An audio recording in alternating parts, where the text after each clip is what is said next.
ఏంటే చెల్లెలి పెళ్లి శుభలేక? అవునండి, ఆగమేఘాల మీద అచ్చొత్తిచ్చానండి లగ్న పత్రికలు. తమరు దగ్గరుండి జరిపించాలి పెళ్లి. శుభం, తప్పకుండా జరిపిస్తా. ఇది అన్నట్టు పెళ్లి పనులకి ఎవరైనా మనుషులు తక్కువైతే చెప్పు, నా కొడుకు బుల్లిరాజు గారిని పంపిస్తా.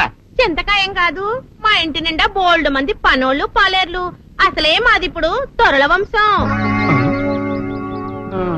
వస్తానండి, అవతల బోల్డ్ మందికి వంచాలి లగ్న పత్రికలు.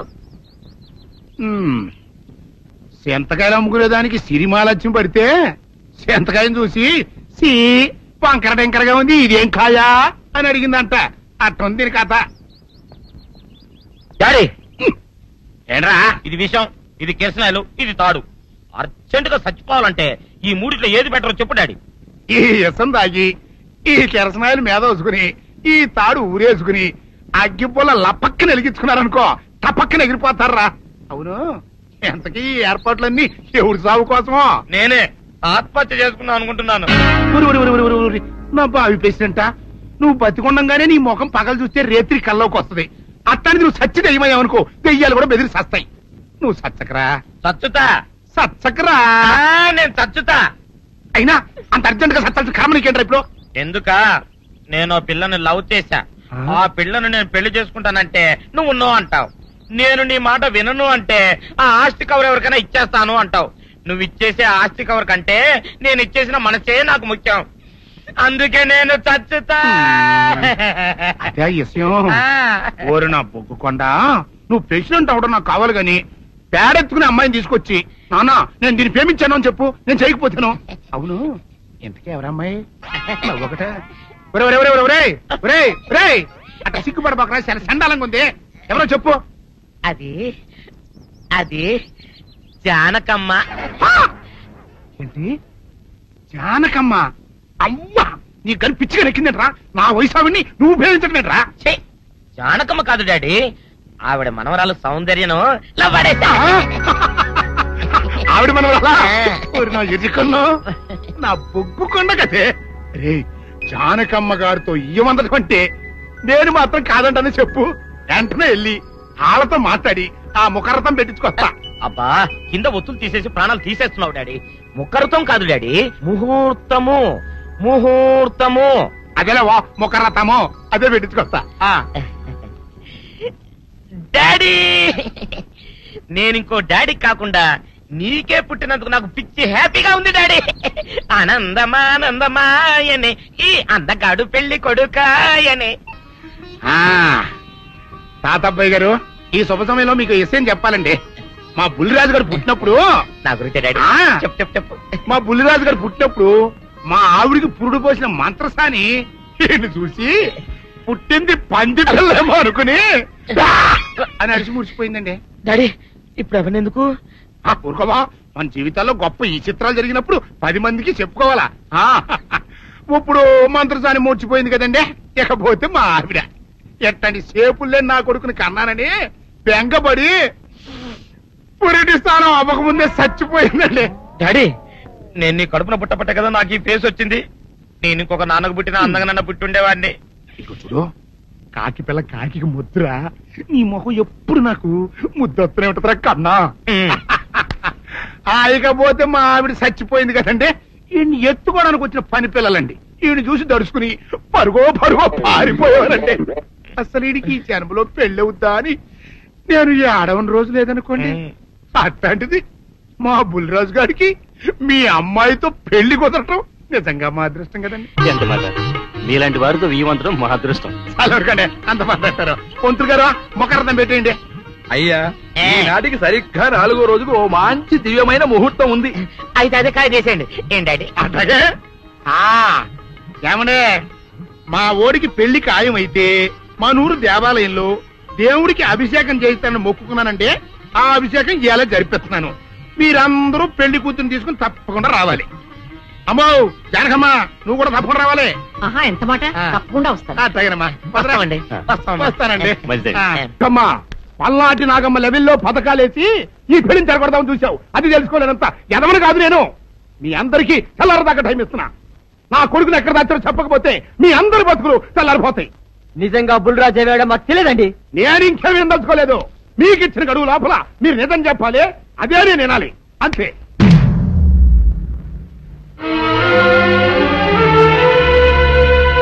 ఏయ్! గడువు దాటిపోయిందిరా, మిమ్మల్ని అందరినీ చంపేస్తా, నిజం చెప్పండి. బాబు గారు బుల్రాజు గారిని ఎవరో చంపేసి చెరువులో పడేసారండి.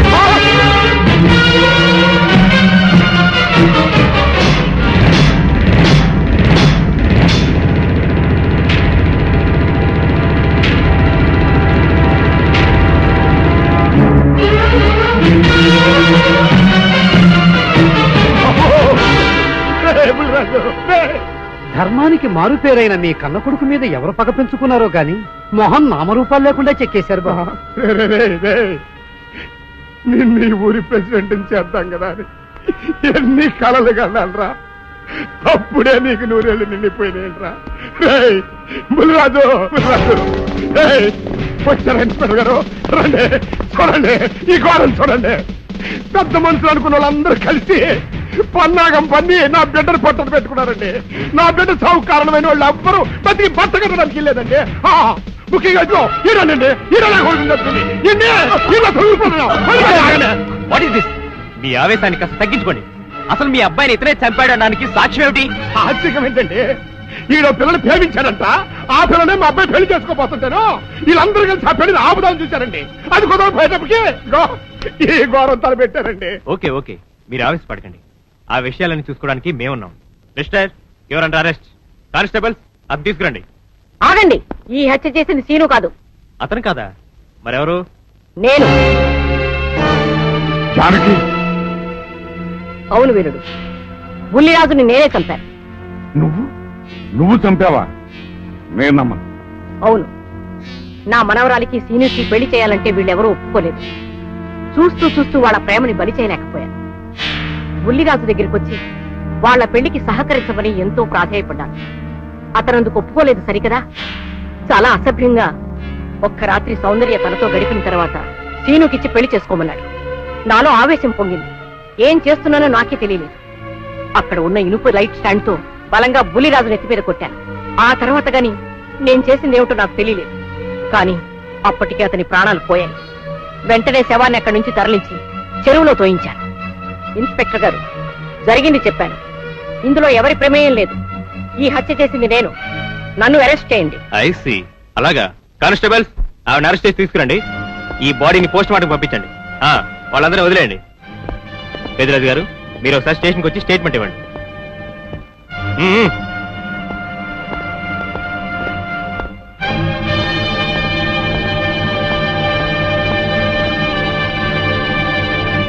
చెప్పు జానకి, ఏం చేయాలో చెప్పు. నా మెళ్ళో ఉరితాడు పడేలోగా నా మనవరాలి మెళ్ళో నీ మనవడు పసుపుతాడు కట్టాలి. అలాంటి మాట్లాడక జానకి, నేను భరించలేను. నీకేమీ కాదు, పట్నం వెళ్ళి మంచి లాయర్ని మాట్లాడతాను. ఎలాగైనా సరే నిన్ను బయటికి తీసుకొస్తాను. నువ్వు నన్ను కాపాడే ప్రయత్నం చేస్తే నీ మనవడు ఉరికంబం ఎక్కుతాడు. ఏమిటో అనేది? ఈ హత్య నేను చేయలేదు. మరి సౌందర్యని పెళ్లి చేసుకుంటే నిన్ను చంపేస్తానని బుల్లిరాజుని గుడిలో బెదిరించాడు కూడా సీను. ఈ పరిస్థితిలో సీనుని అరెస్ట్ చేస్తే సాక్ష్యాలన్నీ అతన్నే హంతకుడిగా నిరూపిస్తాయి. సీనుకి శిక్ష పడితే నా మనవరాలి గుండె పగిలిపోతుంది. అందుకే ఆ జంట దూరం కాకూడదని ఈ హత్య నేనే చేశానని నేరం నా మీద వేసుకున్నాను. జానకి, నా మనమని బతికించడం కోసం నువ్వు ఉరికమ్మ ఎక్కుతావా? లేదు వీరు, నీ మనవని బ్రతికించడం కోసమే కాదు, ప్రేమని బ్రతికించడం కోసం, ప్రేమికుల్ని కలపడం కోసం. జానకి, మనుషులు శాశ్వతం కాదు వీరు, ప్రేమ ఒక్కటే శాశ్వతం. మన ప్రాణాలిచ్చైనా ప్రేమని బ్రతికించాలి, వాడిని దంపతులను చెయ్యాలి. అదే నా కోరిక.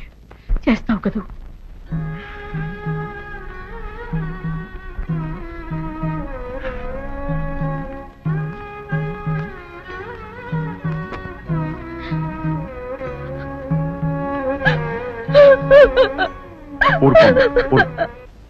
చెయ్యని నేరానికి జానకి శిక్షను పెంచడం నేను భరించలేదు. ఆమె చేసిన త్యాగానికి మన కుటుంబం మొత్తం తరతరాలుగా సేవ చేసిన ఆమె రుణం చేరు. మనం వెంటనే పట్టణం వెళ్ళి మంచి లాయర్ని మాట్లాడాలి. నా ఆస్తి మొత్తం పోయినా సరే జానకిని మాత్రం కాపాడు. ఇల్లేదు ఏ రైతు భక్తులు వెళ్తానికి ఇల్లేదు, జానకమ్మని కాపాడడానికి ఇల్లేదురా. ఏ మనవరాలి కోసమైతే నా ఒక్కగానొక్క కొడుకుని పొట్టలు పెట్టుకుని నా కడుపులో తెచ్చి రేపిందో ఆ మనవరాలి ఇంకా బతకడానికి లేదు. అది ఎక్కడ కనపడితే అక్కడ ముక్కలు ముక్కలు కింద నరికేయండి.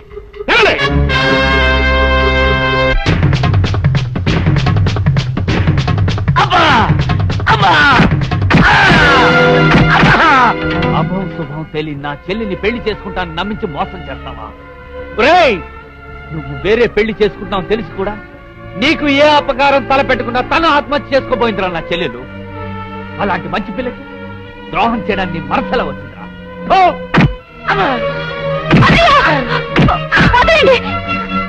పుల్లిరాజుని జానకమ్మ చంపేసిందనుకుని సౌందర్యని సీనుని చంపమని మనుషుల్ని పంపిస్తున్నాడు పెద్దరాజు. ఇప్పుడు ఈయన బ్రతుకున్న విషయం తెలియకపోతే సౌందర్యని సీనుని వాళ్ళు ఖచ్చితంగా చంపేస్తారు. వాళ్ళు పోతే జానకమ్మ వేరే ధర బ్రతకలేరన్నయ్య. పుల్లిరాజు నన్ను పెళ్లి చేసుకోపోయినా పర్వాలేదు, నా జీవితం నాశనం అయిపోయినా పర్వాలేదు, ఇంతమంది చావలి కాడు నేను కాకూడదన్నయ్యా. పుల్లిరాజు బ్రతికే ఉన్నాడన్న విషయం పెద్దరాజుకి చెప్పండి అన్నయ్య, చెప్పండి. వినరా విను, ఇంత జరిగినా అది ఇంకా నీ మంచిగా కోరుకుంటాను. ఇప్పటికైనా కళ్ళు తెరవు.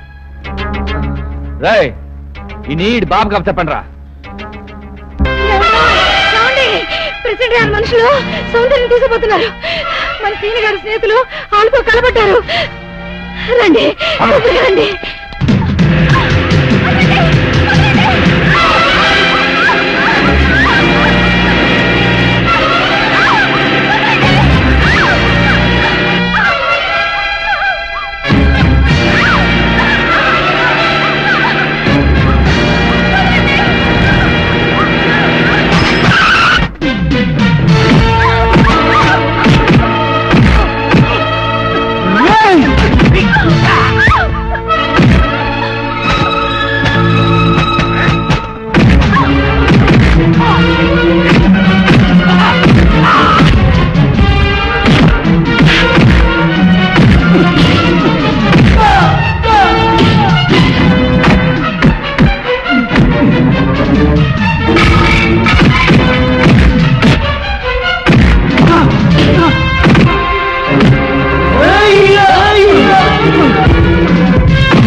ముద్రష్టం నా కొడక, నా కడుపులో చెడబుట్టే కదట్రా.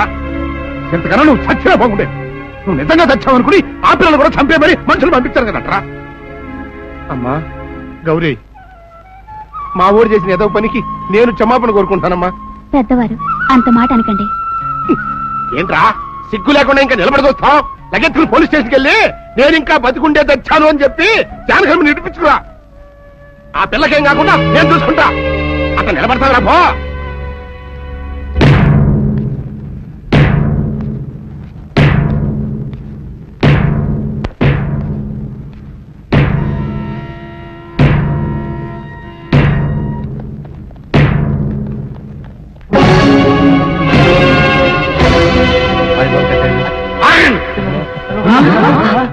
అడుగు ముందుకు వేశారు, తలకాయలు పుచ్చకాయలా ఎగిరిపోతాయి. బాబు మీరు ఇక్కడే ఉన్నాడు, వాళ్ళ అంతు చూస్తాను.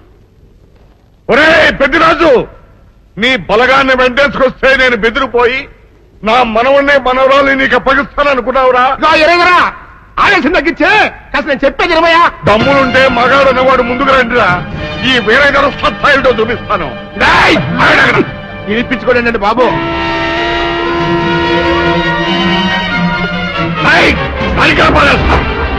తలకాయలు ఎగిరిపోతాయి.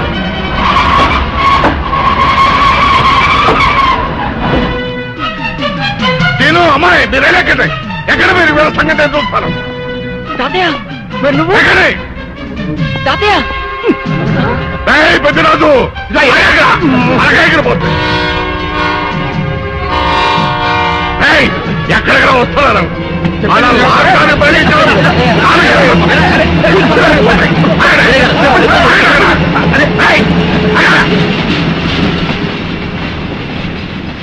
రేయ్, నా మనవడు మనవరాలు ప్రేమ పౌరాలా ఎగిరిపోయారా. వాళ్ళ పెళ్లి ఎవడాపుతాడో ఇప్పుడు ఆపండిరా. వీరుడు నేనే వాళ్ళని దింపేశాను వీరుడు. నీకిచ్చిన మాటను కనీసం ఇప్పుడైనా నిలబెట్టుకుందాం అనుకుంటే ఎందుకు దించావు జానకి? బుల్లిరాజు బ్రతికినాడు తాతయ్య. బుద్ధిరాజు బతికే ఉన్నాడా? అదిగో నిక్షేపంలా ఉన్నాడు మా అల్లుడు గారు. బుద్ధిరాజు నీ అల్లుడా? అవును వీరయ్యా, మా ఊరు పెళ్లి చేసుకోవాల్సింది జానకమ్మ గారి మనవరాలి కాదు, ఈ పంతులు గారి కూతుర్ని. ఇది చెప్దామని వస్తేనేమో నువ్వేమో ఖర్చు ముట్టుకుని మన రైలు మొత్తంలో ఎవరేం మాట్లాడుతారో నాకు అర్థం చేస్తాక